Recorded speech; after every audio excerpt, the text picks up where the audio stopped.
बिस्मिल्लाहिर्रहमानिर्रहीम। नाज़रीन, अस्सलाम वालेकुम। आपका इब्न हसन एक बार फिर आपकी खिदमत में। तो हमारी आज की वीडियो या वीलॉग का अनुमान है, क्या खोया क्या पाया। ये वीडियो तो होगी गुज़श्ता गुज़रे 9 अप्रैल से आज 9 अप्रैल तक एक साल पे मुहित। लेकिन जब तक हम इसका साको सबक बयान नहीं करेंगे, नहीं जान सकेंगे, हम ये भी नहीं जान सकेंगे कि हमने इस एक साल में क्या खोया क्या पाया है। लिहाजा आपसे गुजारिश है कि थोड़ा सा अपनी तबीयतों पे जबर करके मेरे साथ रहिएगा। तो बढ़ते हैं वीडियो की तरफ। नाज़रीन कराम, आप बखूबी जानते हैं कि कोई भी जिंदा कौम या कौम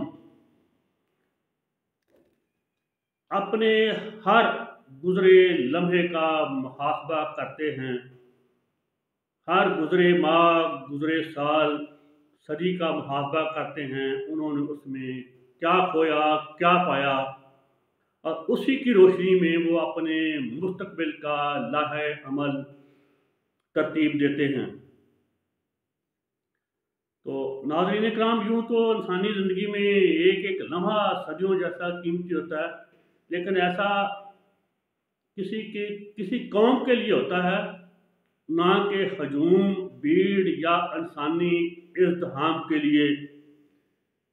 और मुझे बड़े दुख अफसोस से कहना पड़ रहा है कि कुछ तो सदियों सदियों हज़ारों सालों की मुसलसल गुलामी की वजह से हम खुद भी कौमियत के जज्बा से आरी थे, हैं। और कुछ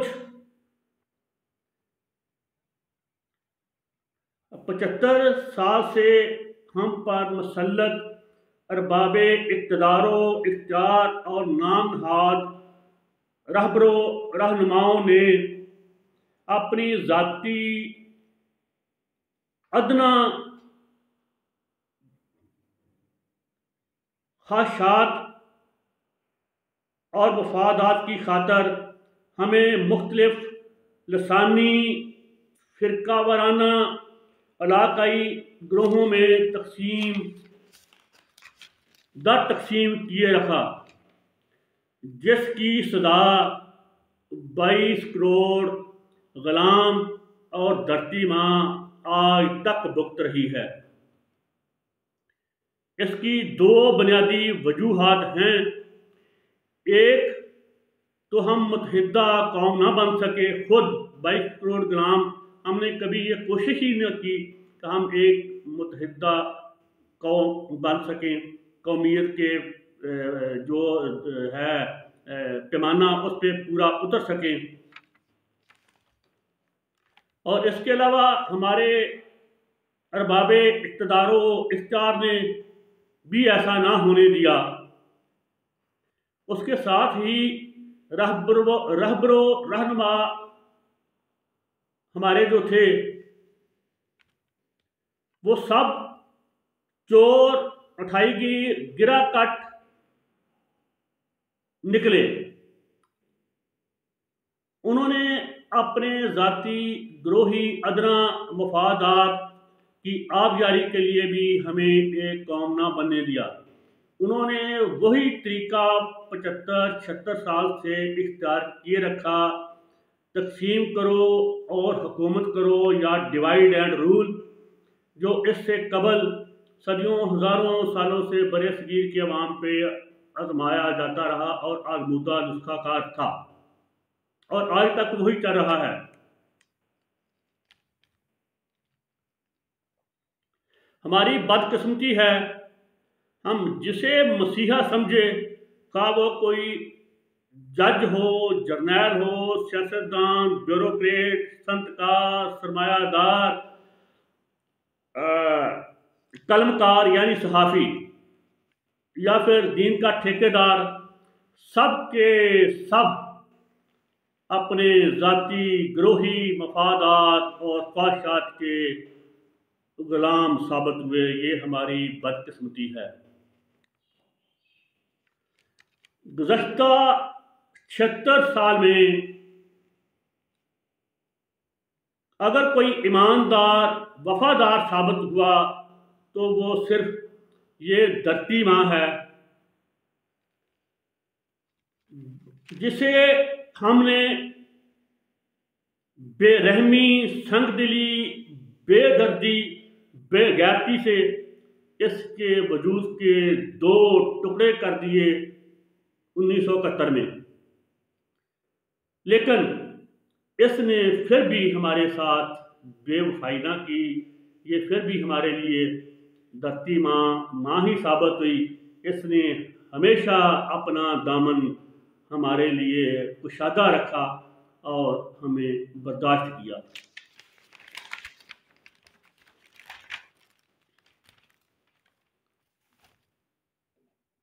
तो जनाब, अब चलते हैं कि पिछले गुज़श्ता 75 साल में इस साल को छोड़कर हमने क्या खोया, क्या पाया। तो बदकिस्मती की बात है कि धरती माँ ने और गुलाम अवाम ने कुछ नहीं पाया, सिर्फ खोया है। इसके बरअक्स हम पे मुसल्लत छोटे से ग्रोह ने, छोटे से तबके ने, जिसे मेरे उस्ताद मोहतरम डॉक्टर शाहद मसूद साहिब अशराफिया का नाम देते हैं, लेकिन मैं तो बरसरेआम इसे बदमाशिया कहता हूँ, इसे काबज़ गासिब ग्रोह कहता हूँ। उन्होंने तो पाया ही पाया है। हम पे 75 साल से 76 साल से बल्कि मुसल्लत काबज़ ग्रोह, काबज़ गासिब ग्रोह ने खोया कुछ नहीं, सिर्फ पाया ही पाया है। उन्होंने, उनके बच्चों ने, उनकी नस्लों ने, और इस धरती माँ और इसके बेटों ने, वो मशरक़ी पाकिस्तान के हों या मगरबी पाकिस्तान के, पहले निसफ सदी तक खोया ही खोया। उसके बाद 1971 में मशरक़ी पाकिस्तान वालों ने, जिन्हें हम बंगाली कहते हैं, मैं तो उन्हें असली पाकिस्तानी कहता हूँ, कि पाकिस्तान बनाया ही उन्होंने था अपनी काविशों से। हम तो गुलामाना ज़हनियत रखने वाले थे, हमने क्या बनाना था। उन्होंने तो अपनी जान छुड़ा ली अपनी धरती समेत, लेकिन आज तक हम ये सजा भुगत रहे हैं। खुदा जाने कब तक भुगतेंगे। 75 साल से इन वारदातियों ने ना तो हमें कौम बनने दिया। इन्होंने कहीं हमें लसानियत के नाम पे, कहीं इलाके के नाम पे, कहीं सूबाई तसफ़ लाकर, कहीं फ़िरका वारियत के नाम पे मुख्तलिफ ग्रोहों में तकसीम दर तकसीम किए रखा। इन 75 साल में हम अवाम के हिस्से में भूख, नंग, गुर्बत, महंगाई, बेरोज़गारी, गदागरी, बीमारी, हमारे हिस्से में ये कुछ आया, जबकि तमाम वसाइल इस काबज़ गासिब ग्रोह के हिस्सा में आए। और ये काबज़ गासिब जो ग्रोह है, जो टोला है, जो मुजरिमों का टोला है, ये किसी एक फर्द का नाम नहीं। इनमें कुछ बेज़मीर जर्नैल, कुछ बेज़मीर जज, कुछ बेज़मीर, बल्कि कुछ नहीं ज़्यादातर बेज़मीर सियासतदानों की तो अक्सरियत है, और ब्यूरोक्रेटों की भी अक्सरियत है बेज़मीरों की। अब तो अदलिया में भी अक्सरियत हो चुकी है बेज़मीरों की, माजरे के साथ, और शायद अस्करी क़यादत में भी बेज़मीरों की अक्सरियत हो। मैं माफ़ी चाहता हूँ भाईजान नदीम अंजम से कि मुझे कहीं अथवा ना देना या मेरे साथ बुढ़ापे में इंसानियत हो तशद्दुद ना करना, या मेरे बच्चों के साथ।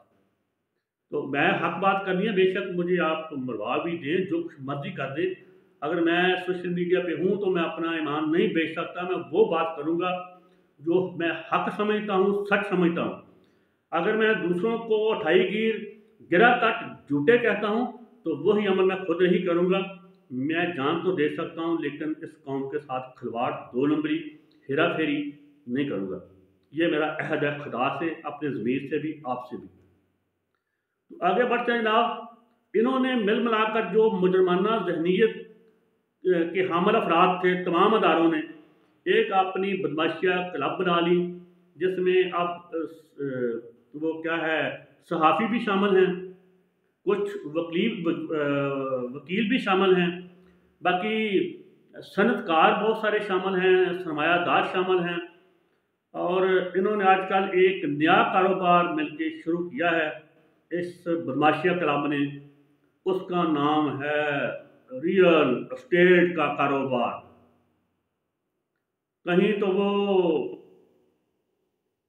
मजबूत दस्ते शख्स के नीचे हो रहा है, और अगर प्राइवेट कहीं हो रहा है, कोई अफराद कर रहे हैं, तो वो भी अल्लाह की रहमत से मजबूत दस्ते शख्स के नीचे ही हो रहा है। वो वैसे नहीं कर रहे, उनमें सब हिस्सादार हैं जितने भी ताकतवर हैं। अब ये धरती माँ को इस तरह टुकड़े टुकड़े करके, दो दो गज, 100 गज के, 200 गज के इसे फरोख्त कर रहे हैं नकद किस्तों पर। आपका ज़ाती फ़ायदा तो हो जाएगा, हम गुलाम कल को गंदम कहाँ से खाएंगे, चावल कहाँ से खाएंगे, जो पहले ही नायाब हो चुके हैं। और आटे के नाम पे हम मौत हासिल कर रहे हैं लाइनों में लग के।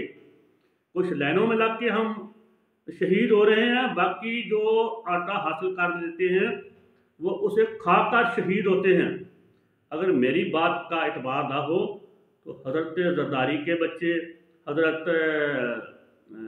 ये सरकसी वज़ीर आज़म के बच्चे, इमरान खान के बच्चे, ये मौलाना जिसे कहते हैं फजल रहमान के बच्चे, ये 2-4 दिन खा के देखें मरियम के बच्चे। अगर ये ज़िंदा रह गए तो हम आइंदा हमेशा के लिए इनकी गैर मशरूत गुलामी करेंगे।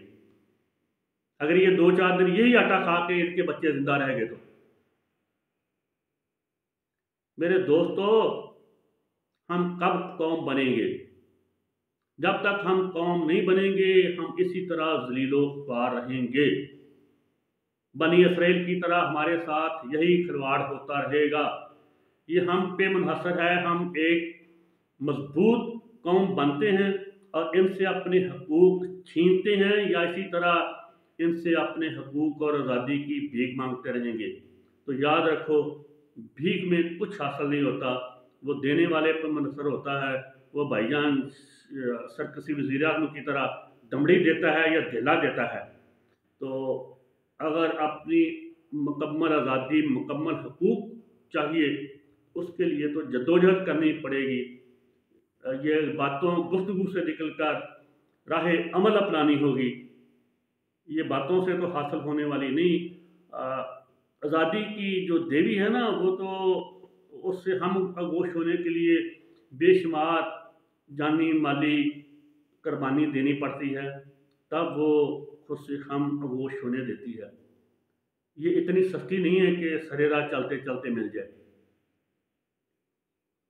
तो मेरा ये टाइम पे भी जान है, तो वीडियो पहले लंबी हो चुकी। इंशाल्लाह इसकी अगली 1-2 किस्तें कोशिश करूँगा आपकी खिदमत में पेश करूँ, और इस आज के शुरू करदा मज़मून को 1-2 रोज़ में हम मुकम्मल कर लें। आप यहाँ कहीं भी हैं, खुश रहें, अपना ख्याल रखिएगा। अल्लाह ताला आप सबको अपने हिफ्ज़ अमान में रखे, खुश रहें, सलामत रहें, ता क़यामत रहें। इसके साथ ही नारा लगाते हैं, पाकिस्तान जिंदाबाद। अल्लाह हाफ़िज़।